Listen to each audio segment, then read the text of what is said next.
예, 아름다운 찬양을 인해서 감사드립니다. 교회 갔더니만 집을 잘 짓자고 노래를 부르는데 이게 무슨 뜻입니까? 천국의 집. 우리가 이 집을 잘 짓는다는 이 의미가 인생이라고 하는 것이 우리의 인생, 태어나서부터 죽을 때까지 이 인생 전체가 말하자면 집을 짓는 것하고 똑같다. 이 찬미는 예수님께서 산상보훈에서 하신 말씀 중에 모든 사람이 인생이라고 하는 집을 짓고 있는데 기초, 어떤 사람은 반석 위에다가 집을 짓고 어떤 사람은 모래 위에다가 집을 짓는다는 것입니다. 그래서 이 기초가 얼마나 중요한 것이냐. 여러분 저 해운대 바닷가에 모래사장에 가서 거기 집을 지으면 되겠습니까? 우리가 이 인생이라고 하는 집을 어떻게 지어야 할 것이냐. 그 기초, 인생의 기초가 바로 무엇이냐면 예수님께서 말씀하신 산상보훈, 이 산상보훈 말씀이 우리 인생의 기초가 되어야 된다, 이 말씀입니다. 그래서 오늘은 산상보훈 예수님의 인생 특강 5가지 중에 오늘은 마지막 비판하지 말고 대접하라. 비판하지 말고 대접하라.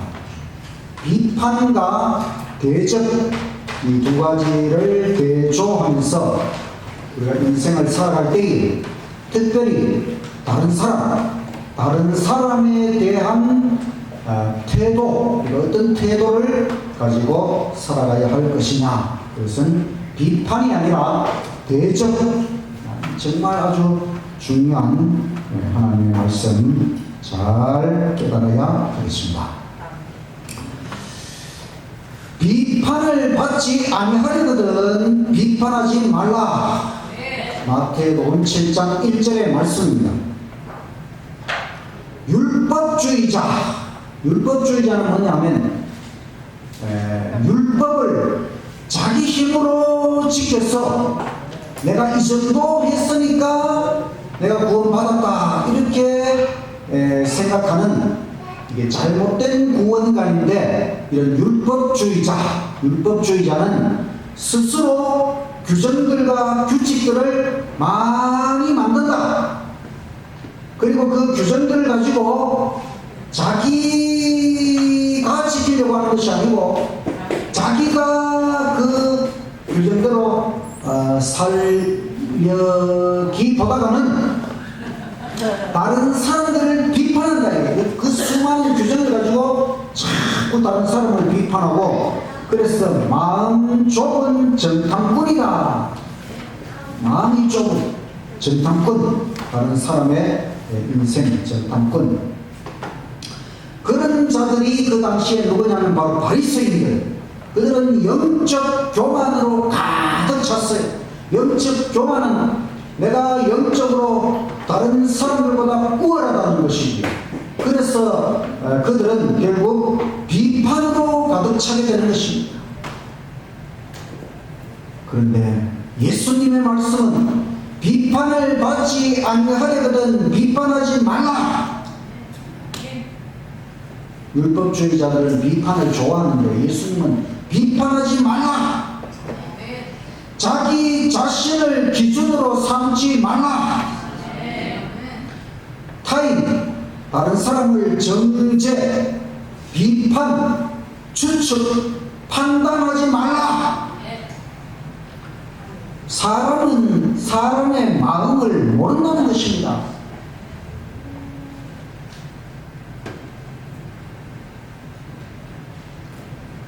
사람은 심판자가 아니라고 하는 것입니다.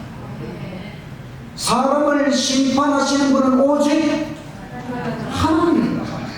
하나님의 능력을 말할 때에 심판을 할 수 있는 하나님, 심판을 한다는 것은 엄청난 능력이거든요. 심판을 하려면 전지전능해야 가능한 것입니다.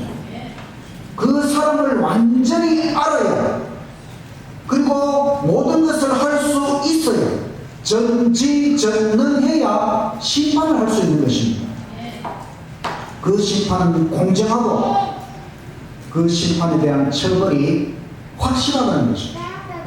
하나님만이 전지전능하시기 때문에 하나님만이 심판자이시고 우리는 전지전능한 것이 아니기 때문에 절대로 우리는 사람의 심판자가 아니다.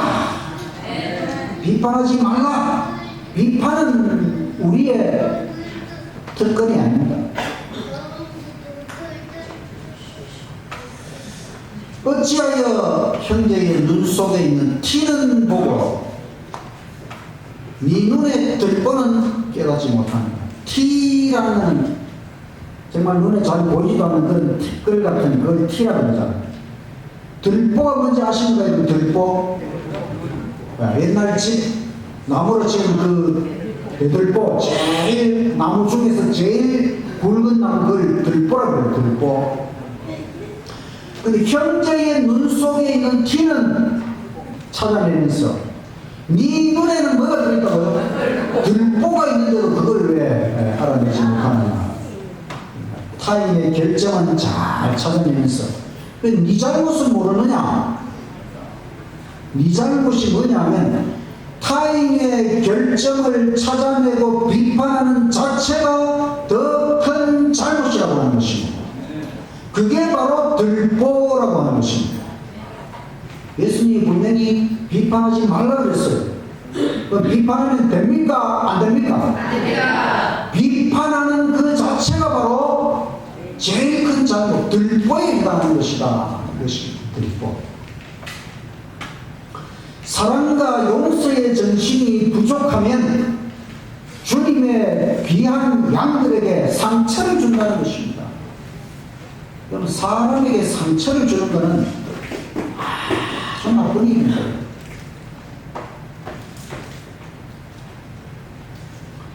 사람에게 상처를 주지 않으려면 우리가 사랑과 용서의 정신을 가지고 사람들을 대하고 나아가면 되는 것입니다.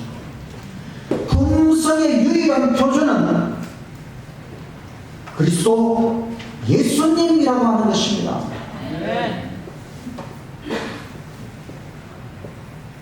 나 자신이 예수님만큼 변화되지 않았다면 다른 사람을 비판할 자격이 없는 것입니다. 또 내가 예수님만큼 변화되었다면 비판 자체를 안 하게 됩니다. 그러니 우리가 아직 예수님만큼 변화가 못 되었으니 다른 사람을 비판할 자격도 없으니 비판하지도 말고, 또 우리가 예수님만큼 변화된다면 예수님의 사랑과 용서의 정신을 가지고 모든 사람을 사랑하게 되시기를 간절히 바랍니다. 가장 불행한 결과는 냉랭하고 비판적이고 용서를 모르는 정신, 이것이 우리가 지금까지 예수님을 믿고 살았는데도 아직도 우리가 냉랭하고 비판적이고 용서를 모르는 정신으로 가득 차 있다면 이것이 가장 불행한 결과라고 하는 것입니다. 비난하는 정신이 점점 자라나게 되면 이건 나중에 강제적인 방법, 이게 이제 종교적인 법령을 만들어 가지고 사람들의 행동을 강제하려고 하고, 이것이 결국 핍박. 옛날에 천주교회 종교 암흑 시대에 바로 무수한 참 그리스도인들을 핍박하는 그 정신이 이런 그것에 의해서 되어가는 것입니다. 비난하는 정신은 고침받아야 한다.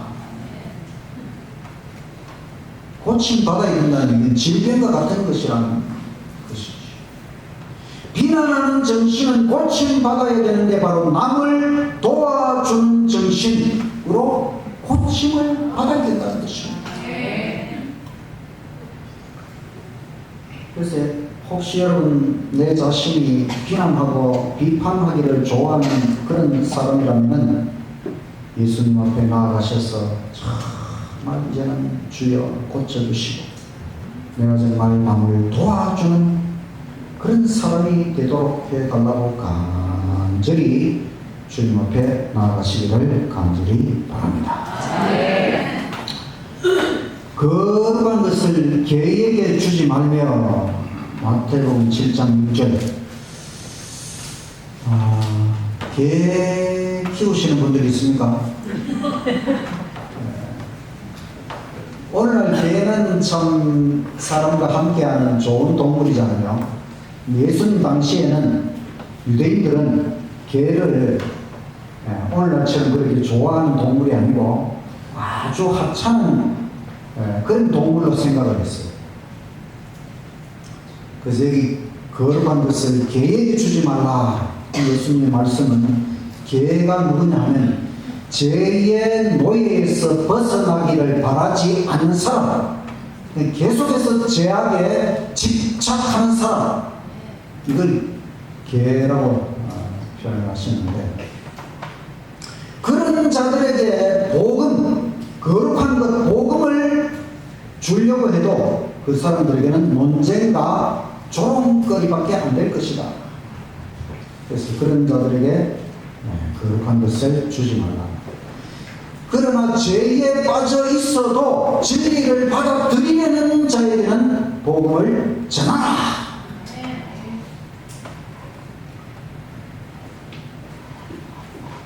개 같은 인생.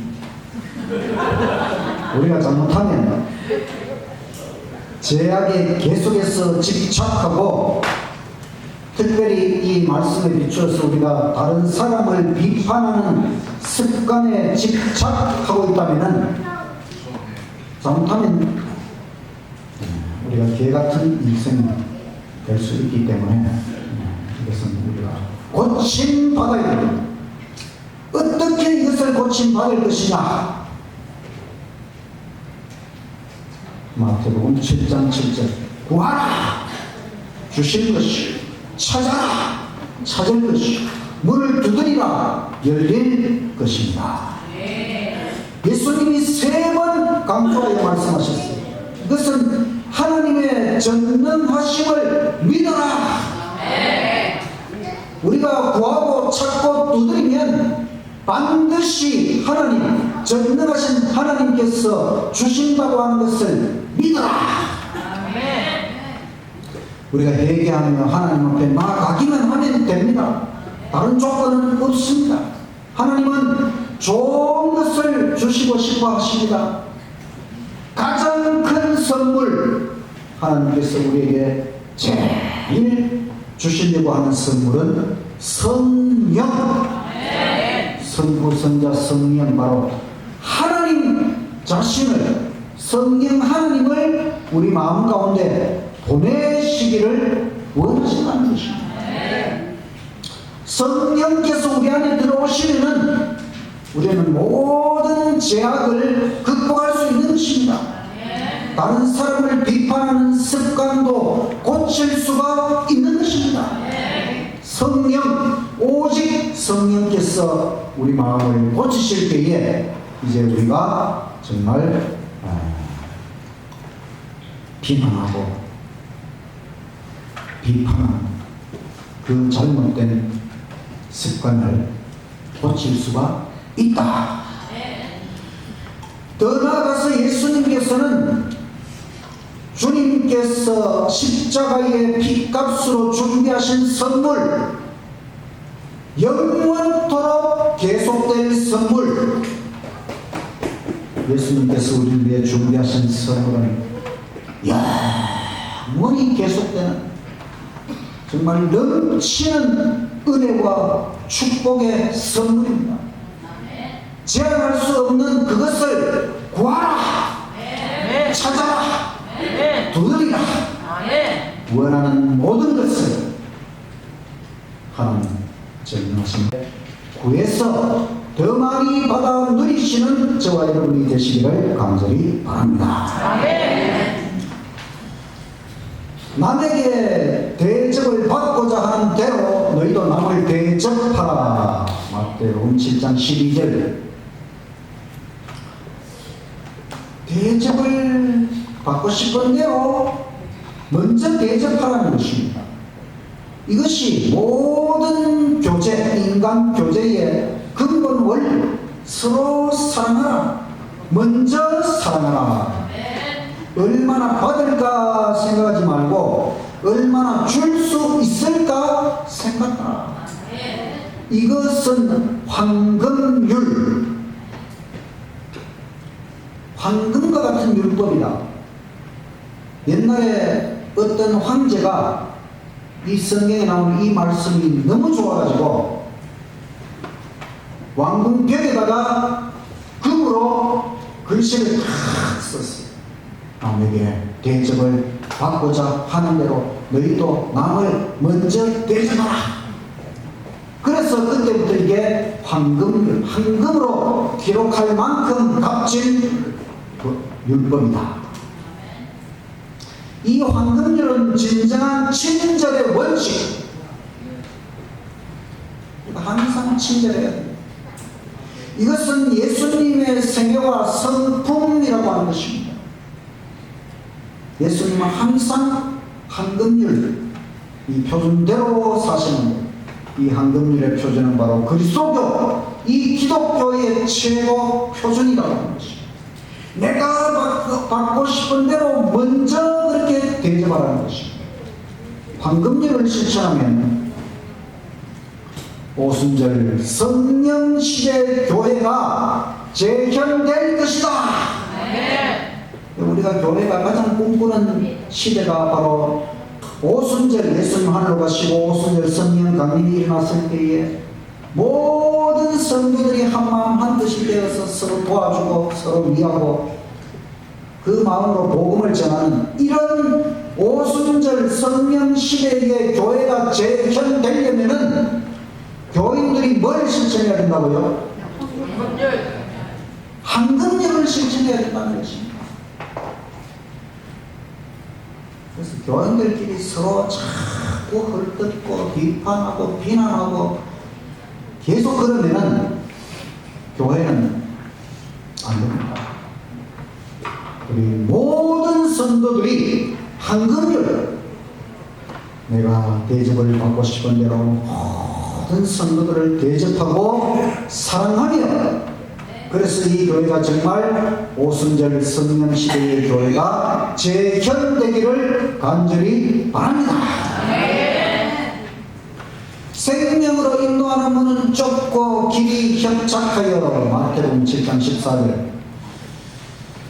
생명, 영원한 생명으로 인도하는 문은 좁다는 것입니다. 길이 협착하다는 것입니다.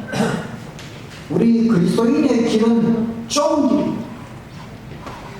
황금률 실천은 쉽지가 않아요. 말씀은 깨달았는데 그 말씀을 실천하기는 대단히 어렵지요. 그래서 영적 생애의 길은 계속하여 무슨 길이다? 오르막길입니다. 오르막길. 오르막길은 올라가기 어렵잖아요. 근데 영적 생애의 길은 계속하여 오르막길입니다. 우리가 주님의 길을 계속 가고자 한다면 자신의 길과 뜻을 버려야 하는 것입니다. 사탄의 길은 매력적으로 보이지만 쓰라린 후회와 고뇌가 있다는 것입니다. 우리가 예수님 믿고 하늘나라 가려고 하니 계속 오르막길 가려고 하니 힘들어가지고 내리막길, 세상으로 다시 돌아가고 타락하면 우선 내리막길이 좋은 것처럼 보이지만 쓰라린 후회와 고뇌가 있다는 것 생각하고, 비록 오르막길이지만은 천국을 향하여 나아가는 이 영적 생애의 길을 계속하여 나아가시기를 간절히 바랍니다. 순종, 극기, 실현, 승리, 천국을 향한 행진의 발걸음이다. 군인들이 걸어갈 때에 하나, 둘, 셋, 넷 이렇게 구호를 붙여서 막 힘을 내잖아요. 바로 천국을 향한 우리의 행진의 발걸음에 구호가 있다면 순종, 극기, 실현, 승리. 이 오르막길을 가는데 힘들고 어렵지만 여러분, 우리가 구호를 순종, 극기, 실현, 승리 이렇게 외치면서 힘을 내는 것입니다.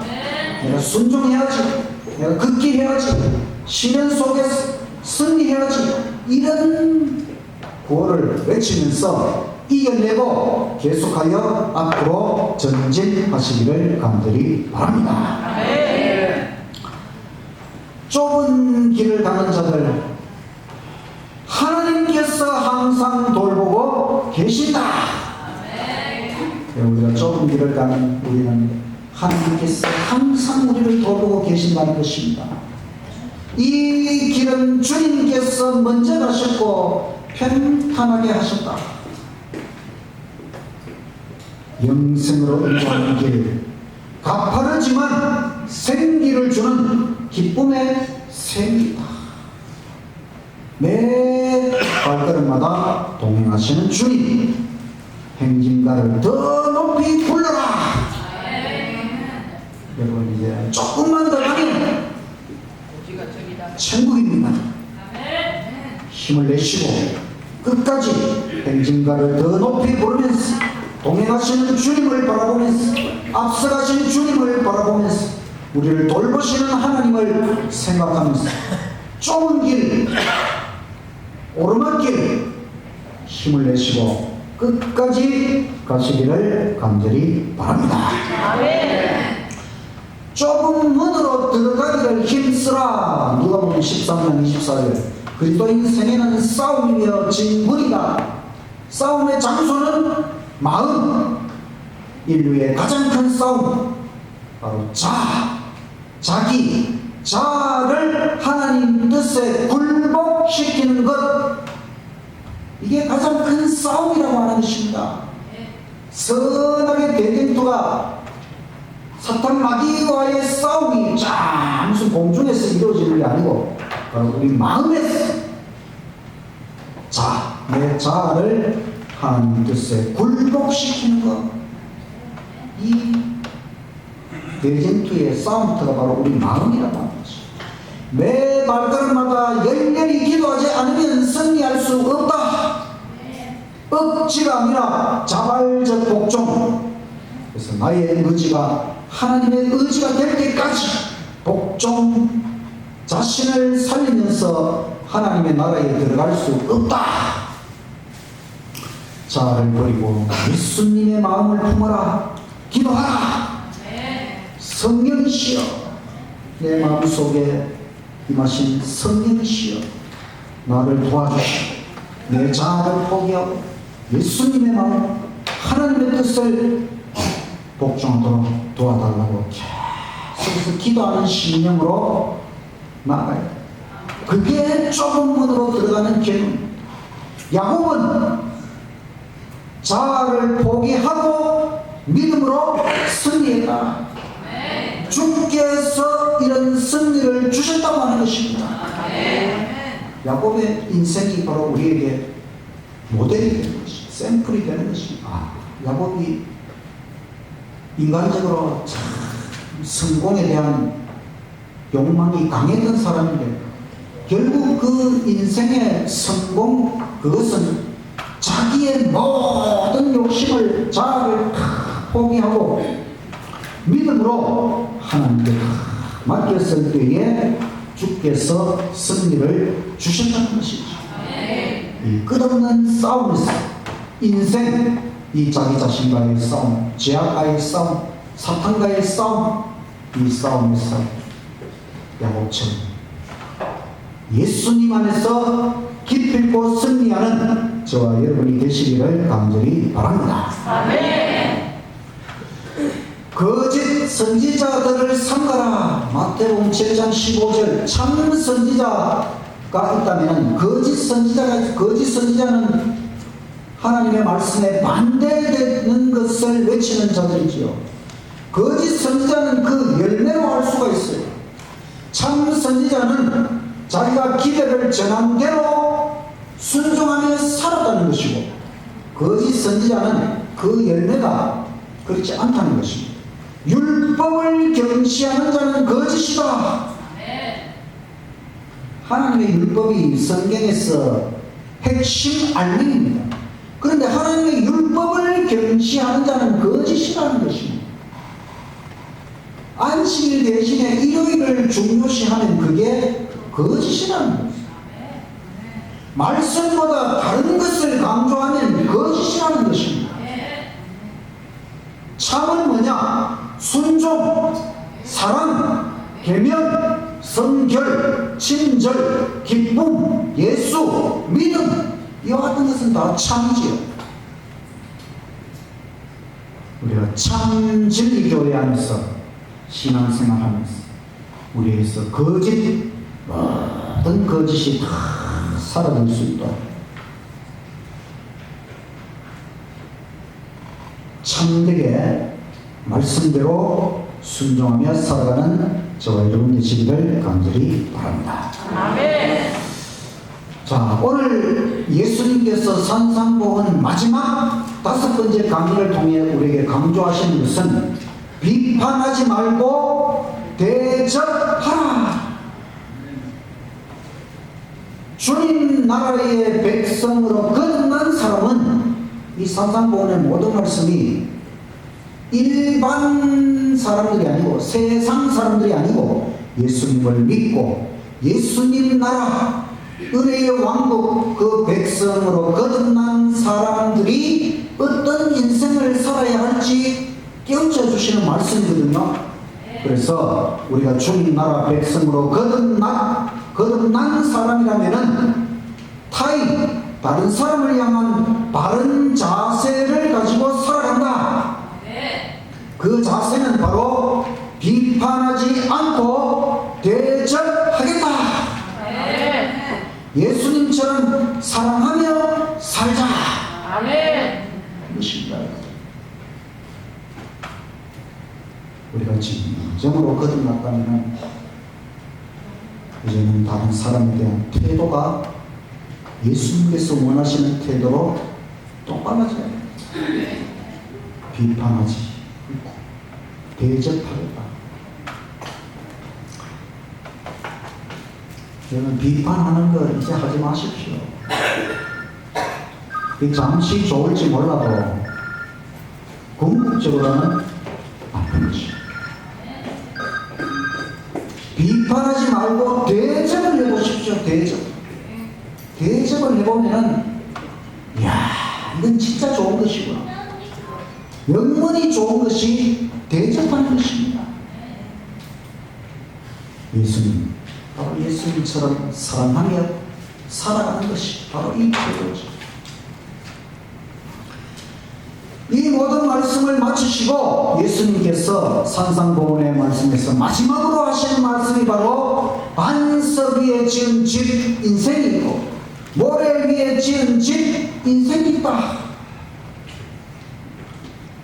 산상보훈은 그리스도인 인생에 대한 특강 말씀입니다. 이 말씀을 마치면서 예수님께서 왜 이 말씀을 하시는가 하면 하나님의 말씀을 듣고 특별히 예수님의 이 산상보훈의 말씀을 듣고 실천하는 것이 중요하다는 것입니다. 예수님의 말씀을 우리의 품성과 생애의 기초로 삼아라. 그러면 반석 위에 집을 짓는 것입니다. 만세 반석. 옛날부터 지금까지 영원한 세월에 걸쳐서 반석은 오직 예수 그리스도이십니다. 유일한 유일한 기초이시고 영구적 기초가 되십니다. 그리스도 예수 그리스도는 하나님의 품성, 하나님의 율법, 하나님의 사랑, 하나님의 생명 그 자체 현현이라고 하는 것입니다. 예수님이 바로 하나님이시고 예수님의 품성을 보면 하나님의 품성을 알 수 있는 것이고 예수님의 생애 자체가 율법이 어떤 것인지 보여주신 것이고 예수님의 사랑, 예수님의 생명. 하나님의 자녀는 가끔이 아니라 항상 성령의 감동과 인도하심을 받습니다. 성령께서는 우리를 예수 그리스도께로 이끌어 주십니다. 그리스도 외에 다른 기초 위에 세워진 집은 다 무너질 것이다. 여러분 예수님 위에 집을 짓고 있습니까? 무너지지 않습니다. 그러나 예수님 외에 다른 기초 위에 세우면 그 모래 위에 짓는 집입니다. 자기 자신에게 소망을 두고 있는 자는 모래 위에 집을 건축하는 것입니다. 공든 탑도 무너집니다. 예수 그리스도 위에 세우지 않았다면 모든 사람은 인생이라고 하는 탑을 최선을 다하여 정말 공든 탑을 만들어 가고 있지요. 그러나 그 기초가 잘못되었다면 평생을 공을 들여서 쌓았지만 인생의 마지막 날에 가보면 예수님을 기초로 하지 않았다면 와르르 무너질 수밖에 없다고 하는 것입니다. 인생의 마지막 날에 가보면 그 사람 인생의 장례식에 가보면 그 사람 인생을 알 수가 있어요. 예수님을 믿고 살다가 돌아가셨으면 성공한 것입니다. 그러나 아무리 인생에서 세상적으로 성공했다 할지라도 예수님을 안 믿었으면 끝인 것입니다. 예수 믿은 사람은 다 천국 영생을 누리는데 예수님을 안 믿은 사람은 그냥 그 인생으로 끝나는 것이지. 우리가 다 정말 모래 위에 내 인생을 건축하고 있는지 반석 대신 예수님 위에 내 인생을 건축하고 있는지 깊이 생각하시기를 간절히 바랍니다. 만세 반석 예수님의 보훈, 예수님께서 산에서 주신 이 교훈의 말씀이 보훈, 아주 보배와 같은 진주와 같은 그런 훈계의 말씀, 팔복의 품성, 사랑의 율법, 참 동기 예수, 매일 주기도문, 비판하지 말고 대적하라, 이 5가지 특강의 말씀이 예수님께서 우리의 인생 기초를 위해 주신 너무너무 보배로운 말씀이다. 이제 우리가 예수님의 산상복음 전체 핵심을 요약해 보도록 하겠습니다. 1강 팔복 예수님의 품성을 닮아라. 2강 사랑의 율법 하나님처럼 사랑의 하나님처럼 살아라. 3강 참 동기 우리 인생의 모든 일을 할 때의 참 동기는 오직 예수님을 위하여 살자. 4강 기도 우리는 매일 주기도문을 제가 주기도문 어제 설교한 거 그거 요약해가지고 저기에 갖다 놓았는데 한 장씩 다 가져가셨죠? 가져가셔서 집에 벽에 다 붙여 넣으시고 다른 기도가 잘 안 나오면 그 기도를 읽으면서 기도하십시오.